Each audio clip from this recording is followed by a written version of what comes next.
Hi friends! I'm back with more Dollar Tree crafts. I still have quite a few items left, and I've picked up even more. First, we have this dinosaur.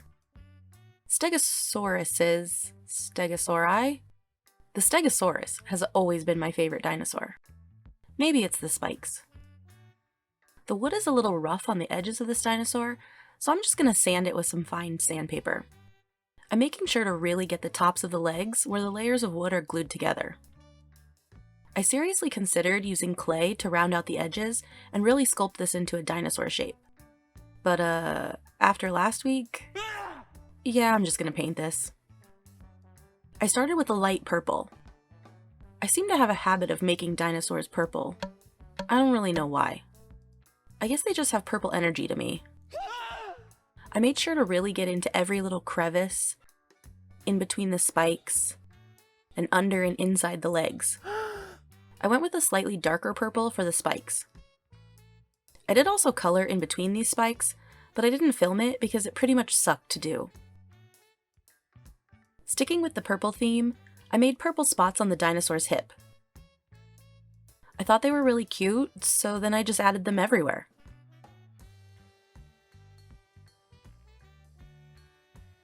But then I thought they blended in too much, so I decided to outline them with a purple glitter marker.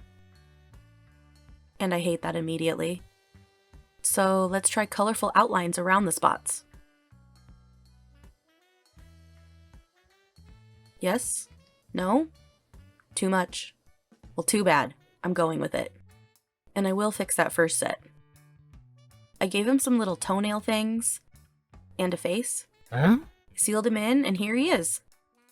He needs a name. And for some reason, Steve is the only thing I can think of. Steve the Stegosaurus. Alright, nice to meet you, Steve. Next, I'm gonna do this little birdhouse. I guess first I need to put it together. It came with this cute little tube of glue, and I'm just gonna hold it together for 100 years while each piece dries.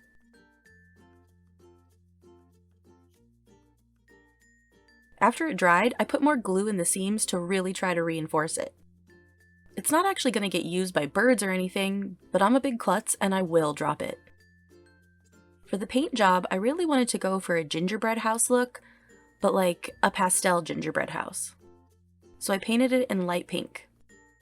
I wanted to make cute little semicircle shingle things, but I wanted them to be even and nice looking, so I busted out my oval stencil. Please enjoy my struggle to hold the stencil evenly spaced, while tracing on a slanted surface, and also trying to stay in frame. Then I did it all over again with smaller ovals inside the first.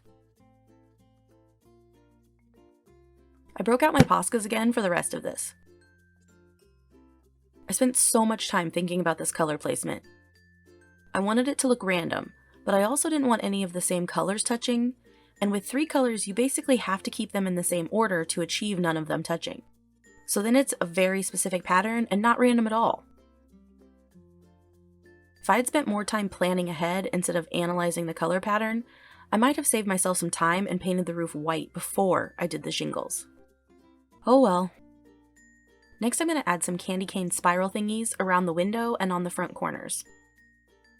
I'm not sure how to convey candy cane spiral thingies, so I'm just going to make some little bubbly loops.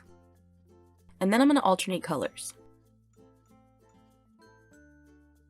And you have no idea how relieved I was when I ended up with an even amount of little loop things around the window. That was not pre-planned at all. For the alternating color, I tried this pastel coral, and I hated it. It didn't really go with the pastel colors on the roof. So instead I tried the light pink. Is it too close to the color of the house itself? Maybe, but I still like it better. I think I'm just going to stick to a few colors instead of the all of them that I usually do. On one side of the house I added a lollipop. Then I put a gingerbread man on the other side. On the back I added a door with some swirly decorations. Does it make sense to put a door on the back? Does it look good enough to be worth it?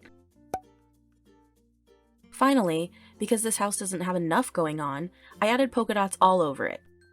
Except for the back. 'Cause why start making sense now? I really wanted to use puffy paint to make snowy frosting around the edge of the roof, but I've never used puffy paint before, and I don't have any, so I didn't do that. I planned to do 3 crafts, but I ran out of time, so that's all I have for this week. Let me know what you think.